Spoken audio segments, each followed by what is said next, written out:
when you're starting out in a voyage, having an intention, having a vision, but also the timing is really, really important. And that feels especially true for our conversations in our conference today. Because this past weekend, we collectively paused for a day of rest and remembrance in Memorial Day. Did you know that Memorial Day started after the Civil War, right? A defining experience in our national consciousness where we made the choice to face head-on that fundamental fact that the enslavement and disenfranchisement of human beings is wrong. It always has been, it always will be, and that any system of government that denies civil rights, any economic structures that depend on exploited labor, and social norms that defy the full humanity and the sovereign sacredness of our individual and our collective identities, they have to be dismantled. And we owe it to the lives of that have been lost as a result of those systems of harm, and those who have made the ultimate sacrifice in a fight for justice and for freedom and for peace, and to all of the survivors who have borne the traumas of war. Because we know that our veterans venture into the bleakest corners of human experience, and when they come home, they don't receive anywhere near enough support for their healing. We know that the rates of self-harm and suicide in the veteran community are high, but those official numbers don't even count the deaths of despair involving substance use or overdose. And so to everyone who has served, who has supported a family member, a friend, a loved one, a colleague, anyone who has, thank you for your service. We see you and we honor you.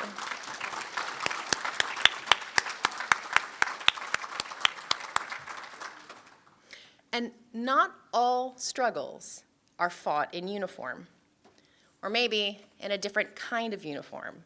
Because today, the 1st of June, is also the beginning of Pride Month, celebrating the LGBTQIA community.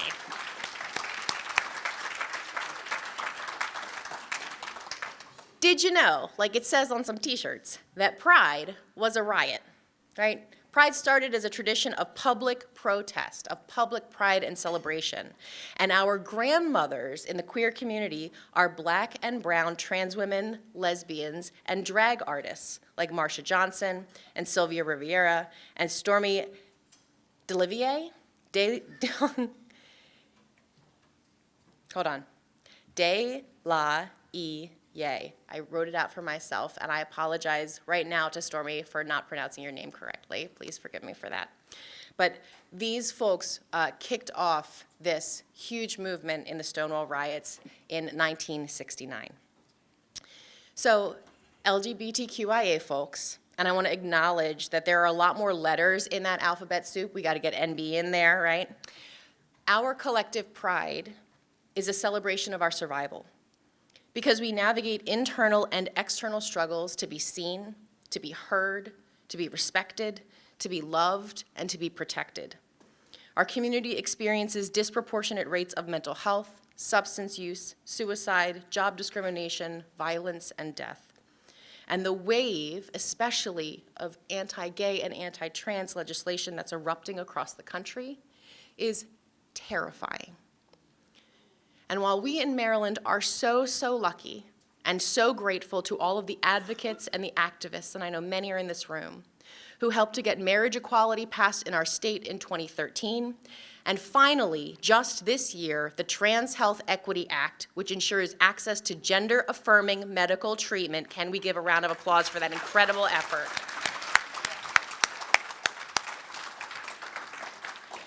But we know that we have to stay vigilant, and we have to stay strong, and we have to take care of ourselves and our mental health and our community.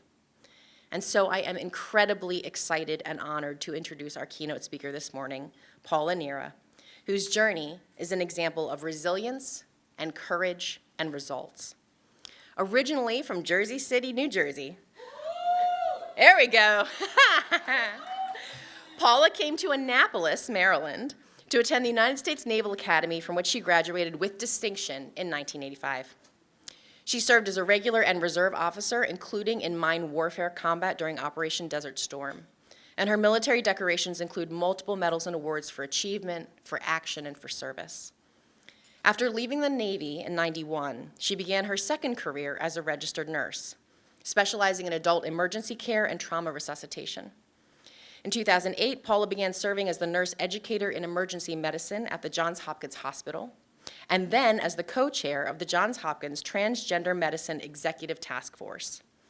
In November 2016, she became the founding clinical program director of the Johns Hopkins Center for Transgender Health and served in this role until 2022, when she was named as the Johns Hopkins Medicine's program director of LGBTQ+ equity and education in the Office of Diversity, Inclusion, and Health Equity. But as you may notice from some of these letters here, Paula has a third concurrent career as an attorney. And she was a leader in the repeal of the Don't Ask, Don't Tell policy and in the change of military regulations to allow for transgender military service. In 2015, she made naval history by becoming the first transgender Navy veteran to have her discharge documentation updated to reflect her correct name. And in 2016, the Secretary of the Navy named her to be the co-sponsor of the USNS Harvey Milk, a ship she was finally able to christen in November 2021. Now, Paula lectures nationally on the need for improved transgender cultural awareness and health equity. In 2020, she became the first U.S. Services Academy graduate to be inducted as a fellow in the American Academy of Nursing, in recognition of her leadership in advancing diversity and inclusion, both in the United States Armed Forces and in healthcare. Paula, we are so honored to very warmly welcome you to our conference stage.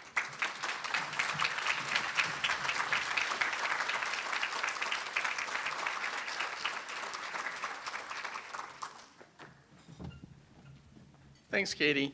And I want to thank On Our Own Maryland for the invitation to come be with you this morning. And I want to thank you folks for being here this morning. I can feel the energy, and I think you're having a great conference. So, what I want to talk about, I always try to make these conversational, and the sage on the stage makes me sound like Charlie Brown's teacher. Mwah, mwah, mwah, mwah, mwah. Now, that's an actual real Navy recruiting poster from the 1970s. And the recruiting command had no idea that the phrase "serve with pride" would have a dual meaning for the LGBTQ plus folks that serve. It meant pride in the Navy and then pride in yourself. So yes, I'm a lawyer, so I'll do this in my 2 o'clock in the morning lawyer voice. Fair use, fair use, fair use. I don't own the copyright to almost any of the pictures, although some of them are mine. And if you don't like what I say over the next few minutes, you blame me. You say Paula's a schmuck. You don't blame the United States Navy. You don't blame Johns Hopkins Medicine. You blame me. So hi, folks. Happy Pride.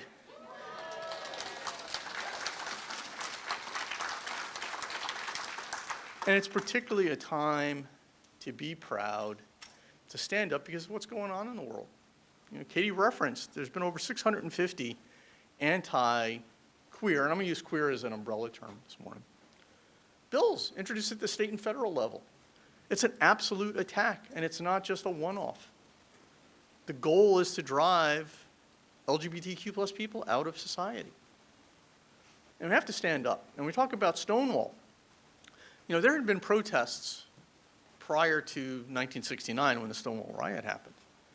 But Stonewall was that tipping point that brought it to the forefront where many people said, no more. And for me, in my unique family history, Stonewall happened down the block from where my grandparents lived and where my aunts and uncles lived. Because my family, both my mom and my dad, grew up in Grandview Village in New York City.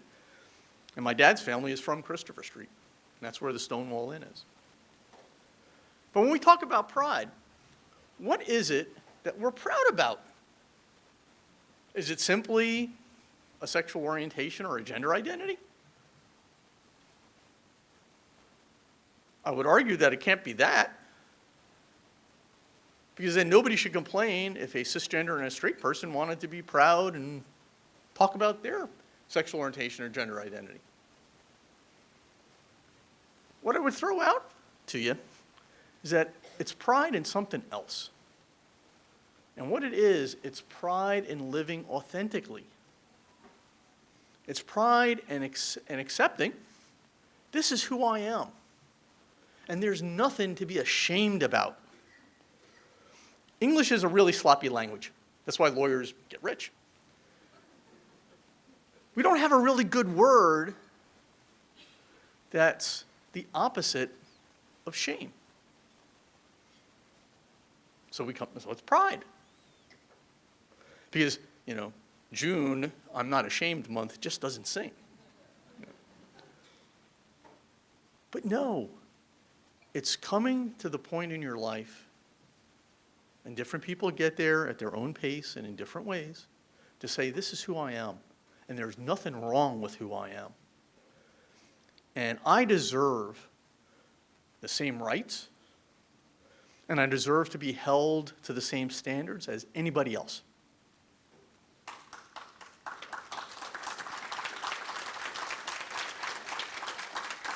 And it's also being proud of my values and my actions, being judged on the content of my character. I didn't get to choose my sexual orientation. I didn't get to choose my gender identity. Nobody did. I did get to choose how I was going to live my life. I did get to say that these are my values, and this is what's going to be the guiding force in my life. And I would argue that that's what we celebrate this month.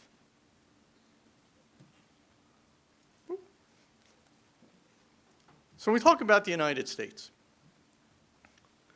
And I'm a patriot. I won't take a back seat to anybody in my love of my country. But that does not mean that I am blind to the real history of my country, the good and the bad.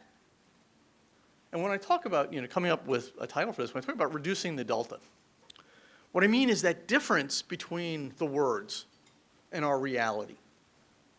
And for the entire course of our history, that delta has been there. But we talk a really good game. When Thomas Jefferson wrote that all men are created equal, he did not mean the majority, if anybody, that is in this room right now. But in the almost 250 years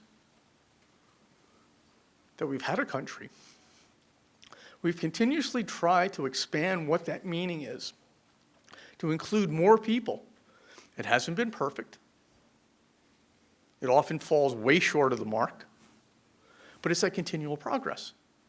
But yes, Thomas Jefferson didn't mean any of us.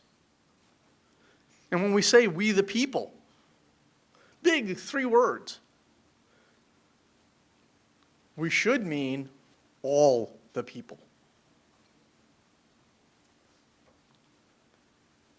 And the Founding Fathers, flawed, hypocritical human beings,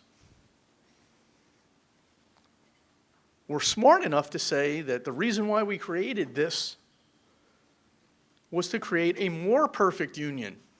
Didn't say we're going to create a perfect union, because they realized we're a bunch of humans and we're going to screw this up. And we've got to continuously work to reach that goal. And then when we look at Abraham Lincoln, again, a flawed human being, but in his Gettysburg Address, he challenged his generation and every generation that has succeeded him that it's up to us, individually and collectively, to make sure that that sacrifice that we just honored on Monday was never in vain. And the charge to all of us is that it's up to us to make sure that a government of the people, by the people, for the people, doesn't perish. But again, of the people, by the people, for the people, all of the people. And like I said, those words are fantastic. I get emotional saying them. But our reality has been so different for so many people. White supremacy, xenophobia, cis-heteronormativism, Christian nationalism. Those are fabrics that have been woven into the creation of this country from the start. Today, we recognize that those were flawed elements. And now is, what do we do about it? How do we change? How do we make sure that we continue to make progress towards that more perfect union? And with that, I get to talk about me. And I said, you got to start someplace. There I was, cute little kid. And that's my mom and dad. Orient Neira, a first-generation American. My paternal grandparents came from Spain just shortly before World War I. Neither my grandmother or my grandfather completely became fluent in English. They died when I was fairly young, but I do have memories of them. I'm trying to communicate because I'm a second-generation American, I do not speak Spanish. I speak more German than I speak Spanish. My dad finished school in the 8th grade, never went to high school, was a Teamster, made his living by labor. My mom graduated from high school, was a secretary and a school crossing guard. As I said, they grew up in Greenwich Village, blue-collar family. I didn't realize how poor we were until my mom passed and I became the executor of the estate and had to pay some of the bills.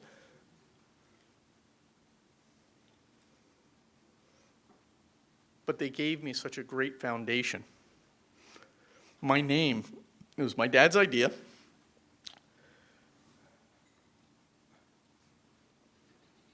Based on Paulus Marcus, which is the Latin. And when I chose my name, all I did was feminize it. Because Paulus Marcus in English means little warrior. Another meaning of Paulus in Latin is humble. And that has been my reputation. I suck at self-promotion. Because I've always believed that if you do the job and you do the work will speak for itself. Don't need to break your arm patting yourself on the back. Just do the work. And don't worry about the accolades. Don't worry about the fame. That will take care of itself. But the other meaning for Marcus is consecrated to the god of war.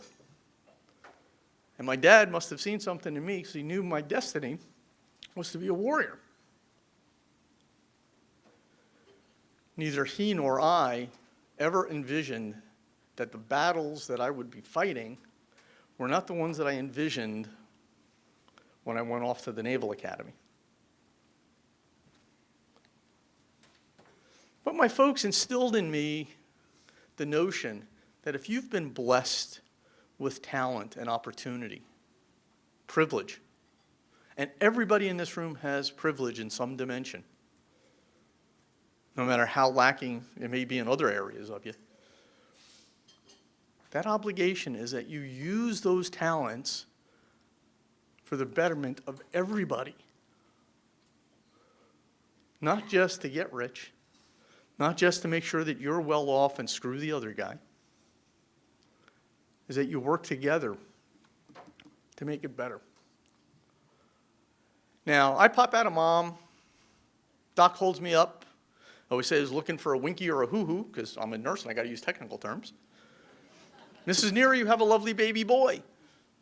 Doc didn't know better, mom didn't know better, and at the time I didn't know any better either. By the time I was about 8 or 9, I knew something was different. But again, this is the early 1970s, before the internet, By the time I was about 11, I figured it was gender. And when I had that conversation first time with my mom freaks out. Ah! And mom teaches me those things that we learn without anybody saying a word. This is shameful. This is wrong. You do not want to be one of those people. Who are those people? I don't even know what the word is. Do not have this conversation again. Don't say anything to your father. Stay in the closet. Do not deal with this. And unfortunately, even to this day, that is a message that some people in this country want to keep sending to queer people. So I pack it away. But at the same time that this piece of me is becoming cloudy, who am I? In that very, very fundamental way, something else becomes crystal clear. We were on a family visit to Brooklyn, and driving home, and that ship, USS Fisk, it was a World War II era destroyer, it was a reserve ship when we used to actually have a base in Bayonne, New Jersey. It was coming back into New York Harbor. Crisp fall day, water dead calm, nice big white bow wave, the national flag at the top of the mast, stiff in the breeze. I mean, it was a recruiting officer's, dream shot. And I looked at my dad, and I said, I want to be part of that.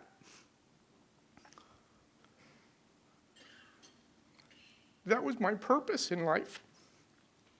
That was my vocation.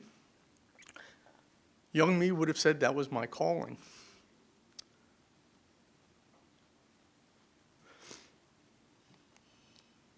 So then I got fortunate enough to go to a place called Regis High School in New York City. It's a Jesuit school. It's often considered to be the #1 Roman Catholic high school in the United States. And the Ignatian ideal is to be a person for others, building on what my parents had already taught me. Again, that if you're blessed, it comes with an obligation. But back to that knowing single purpose, I'm the first generation in my family to go to college. I'm the first person in my family to be a commissioned officer. But when I applied to college, you think that you always apply to at least one school you know you're going to get in. My safety school was the United States Coast Guard Academy, because the only place I really applied was the Naval Academy.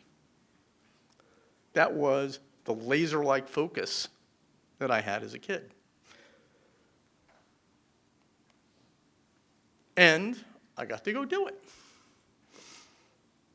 So yeah, that's what I looked like when I was young.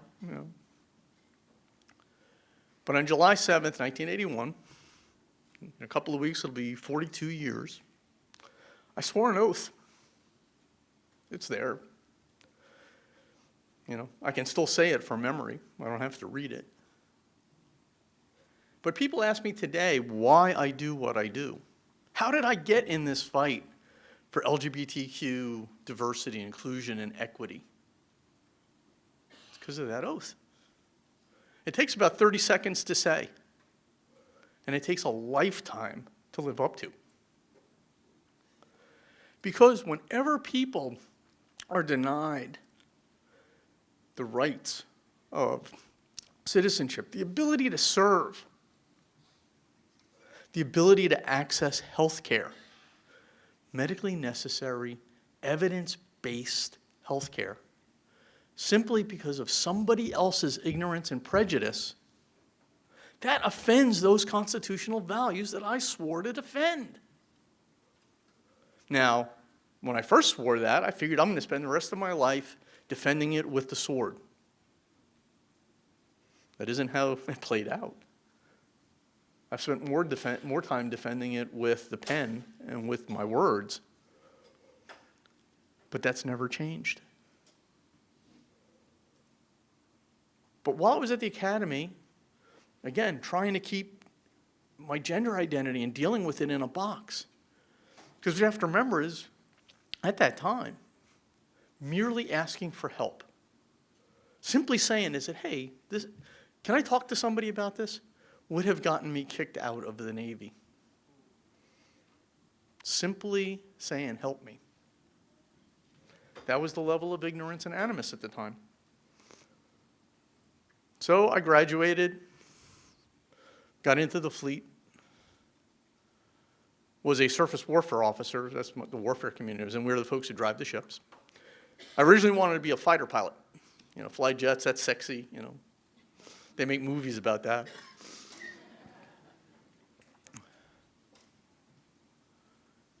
And I figured, okay, just throw myself into my work, and that other stuff will just stay in that little box. Well, it doesn't work that way. One day on the ship, we had the ability to carry nuclear weapons, so we have to practice security drills.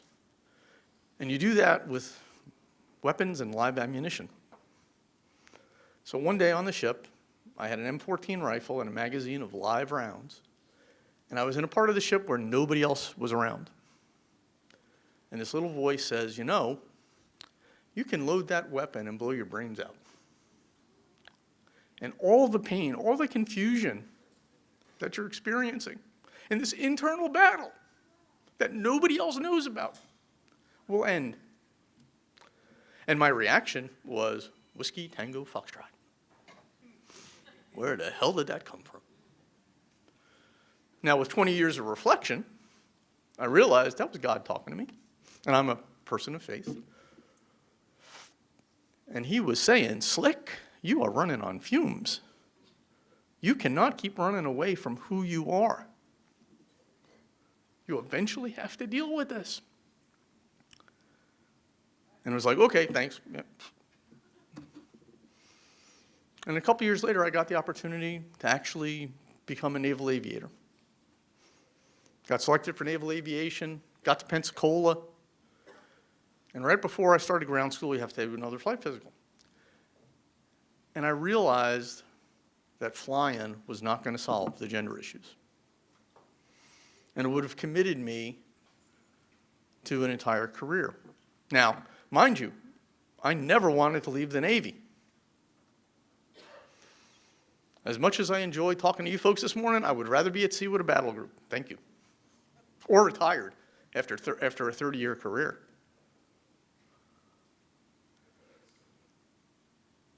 But I couldn't tell the flight surgeon what I was dealing with. So I actually told the truth.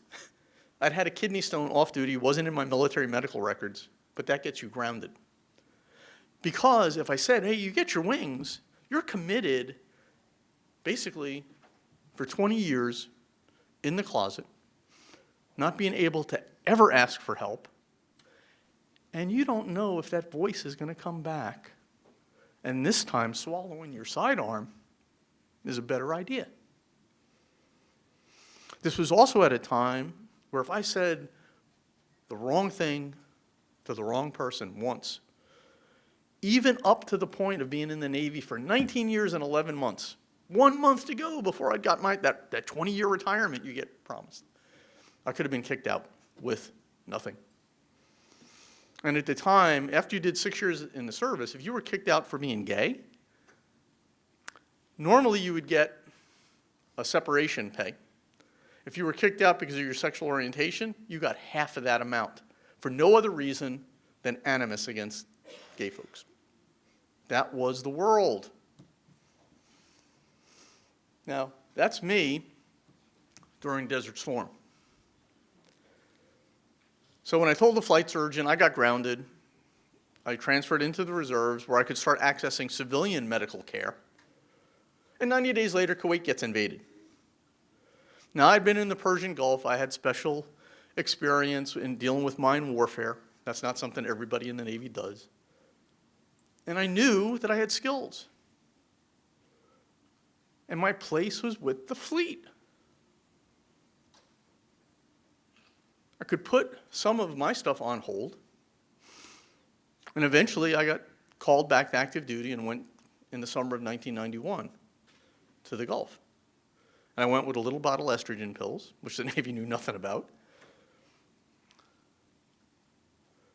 Because that was a higher priority to live up to that oath and live up to my end of the deal. All you kind people paid for my college education. And the deal was that I'd pay you back by going to do this kind of stuff. So I went. And when I came home, I realized that I had to leave the Navy to be me. Which leads to my 2 worst days. I got back in September of '91, realized that, okay, hey, I need to finally start being me. Resigned my reserve commission, actually moved back to Charleston, had been offered a job with a local police department, which was rescinded when I started talking about transitioning.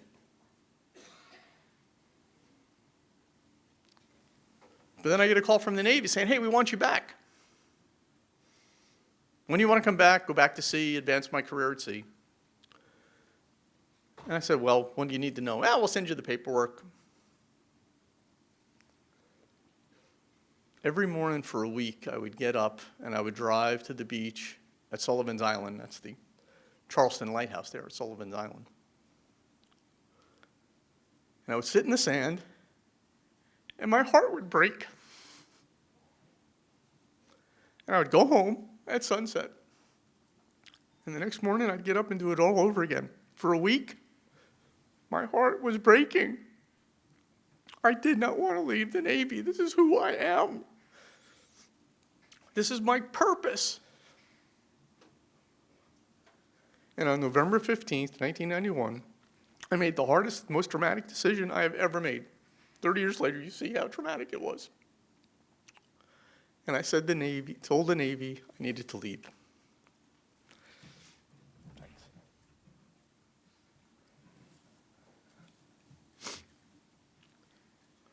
But I couldn't tell them why. And I was a fast-track officer, and what that means is recommended for early promotion, recommended for early command, being groomed to be a senior officer.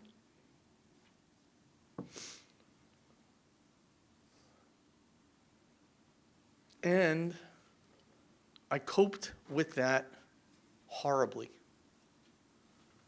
My career ended before I was psychologically ready for it to end. Now, I made the right decision. But my coping mechanism in the 90s was to let myself get out of shape. Because if I couldn't meet the height weight standards and I couldn't pass the PT test, I couldn't serve. And that was just enough to take the edge off of knowing that if I continued to meet the standards, I couldn't serve because of these regulations grounded in ignorance and bigotry. Getting fat has had lingering effects. Developing type 2 diabetes. Developing an attitude where I didn't care whether I lived or not. So I don't recommend that as a course of action. I also don't recommend waiting 27 years to give yourself permission to ask for help, because asking for help is not a sign of weakness. It's a sign of strength.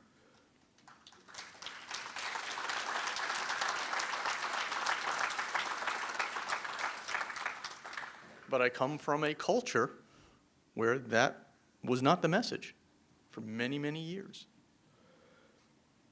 And then on September 11th, I was actually working in Washington, working on repealing the Don't Ask, Don't Tell policy,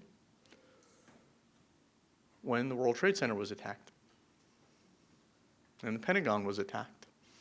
And Flight 93 went down. I felt the emotions that all of us felt. The grief, the anger, the shock.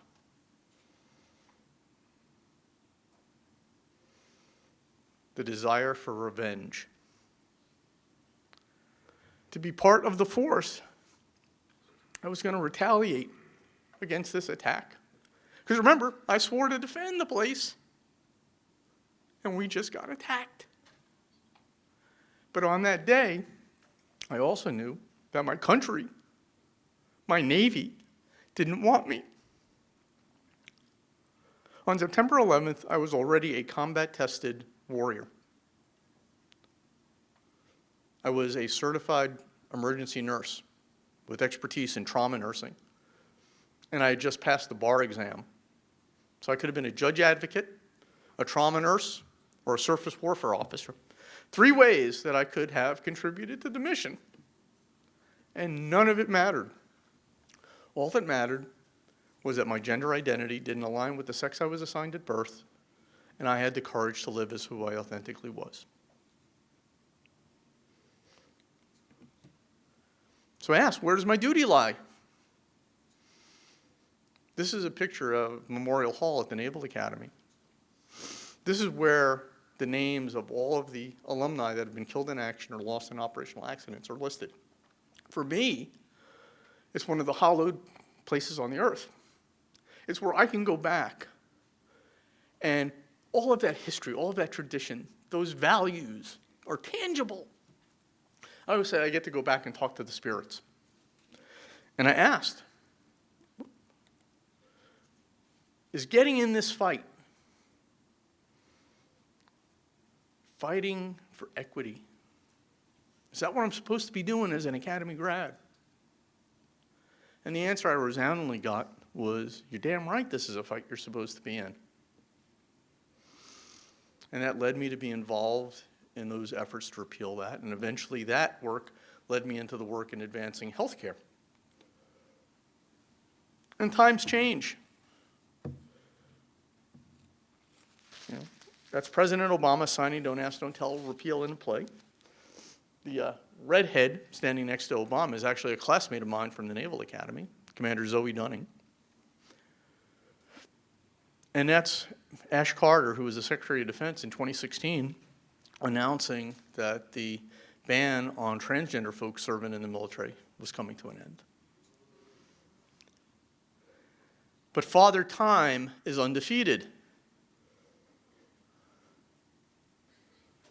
It came too late for me. I got too old. The reality is I couldn't save my career, but I've been able to create an environment where thousands of other folks get to fulfill their childhood dreams, where they get to serve.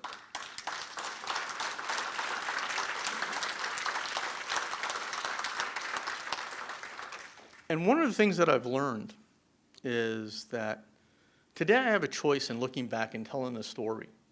It's obviously, like I said, it's obviously emotional. I knew somebody was going to cry, and I knew it was going to at least be me. I can look back and concentrate on the loss and the pain of the loss. I can do that. Or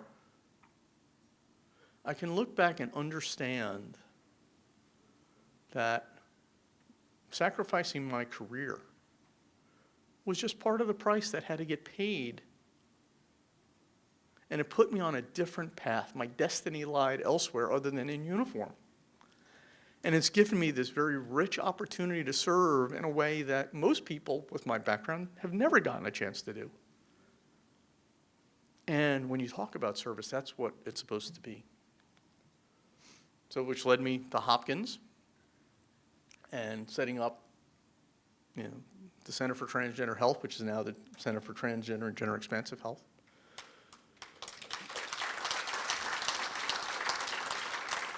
And both the Navy and Johns Hopkins Medicine have checkered histories with the queer community. But they also needed to change, and the only way to change them was to get involved and make the change. Harvey Milk, civil rights icon.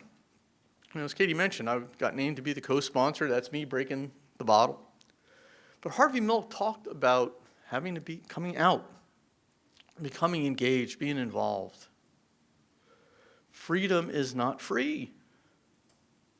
And all of us, regardless of what our own situation is, have to be engaged and have to be in the fight.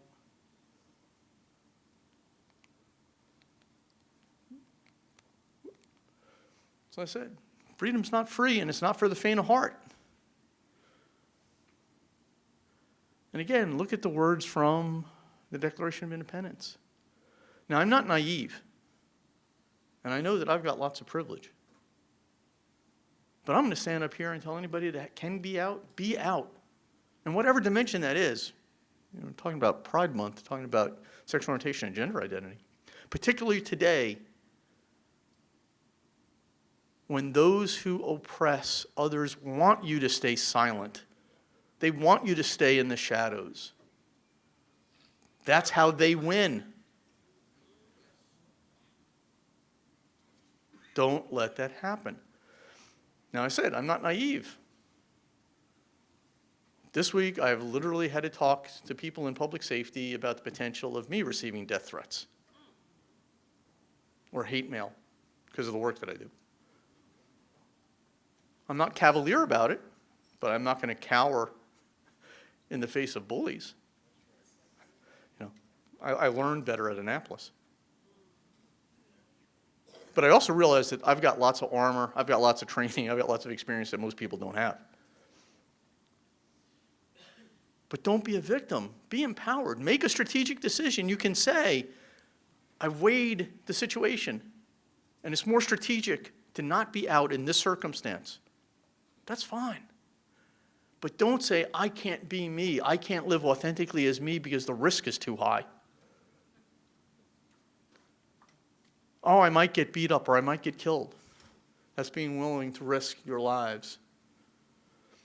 I might get fired or they're not going to hire me. That's risking your fortune. What will the neighbors think? Oh, my family's going to disown me. It's being willing to risk your sacred honor. That was the price of founding a country built on an idea that we are all free. We are all equal. If that was the price of admission to the party then, you got to be willing to pay that price today. So, to the folks that are here, we're all in different fights. We're all advocating. For many of us, it is a personal dimension, and for others, it's because it's doing the right thing for the right reasons. And we all do it for our own reasons. So what I would leave you with a couple ideas is, how do you survive this long fight? You got to be resolute. And you have to understand this very bitter lesson. Justice will never come fast enough. And for some people, it's never going to come in their lifetime. But that doesn't invalidate the fight. Being you, standing and saying, here I am, and you are not going to erase me, that's a victory for that day. Because they want you to cower in fear. Sometimes you're going to make change that you're never going to enjoy yourself. I said, Father Time beat me. You got to be strategic. Pick your battles. You want to fight at the time and place of your choosing to maximize your ability to win. Because, folks, winning is a lot better than just feeling emotionally good about a fight. Pyrrhic victories stink. And you got to take care of yourself. I certainly say don't do what I did. Be smarter than me. But you have to know when to step back, because these are long fights, generational fights. There are going to be days when it is just overwhelming. And it is okay to take a step back and let somebody else carry the weight. And then you come back to the fight. That's not weakness. It's being smart. You've only got two options when you're in a fight. You can surrender, or you can continue to fight. And I would argue, when we're faced with existential threats, you don't have the option to quit. So you've got to stay in the fight. And you've got to keep the faith. These are the times that try men's souls. But it's, tyranny like hell is not easily conquered. The oppressor seems so big, so powerful. What can I do? I can stand here and say, you may knock me down. You may strike me down. But someone else is going to take my place. And you will lose. I may not live to see the day, but I'm absolutely firmly committed to knowing you're going to lose. So, some ending words. Fear is not a strategy, and despair is not a tactic. being afraid today, particularly if you're gay or trans, absolutely rational.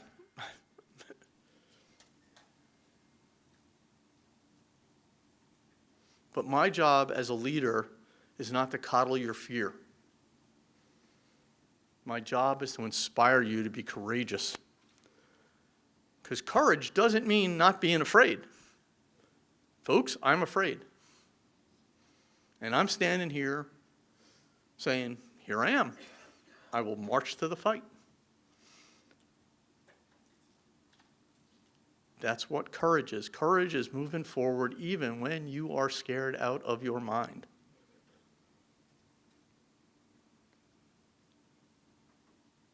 So, what can we do together?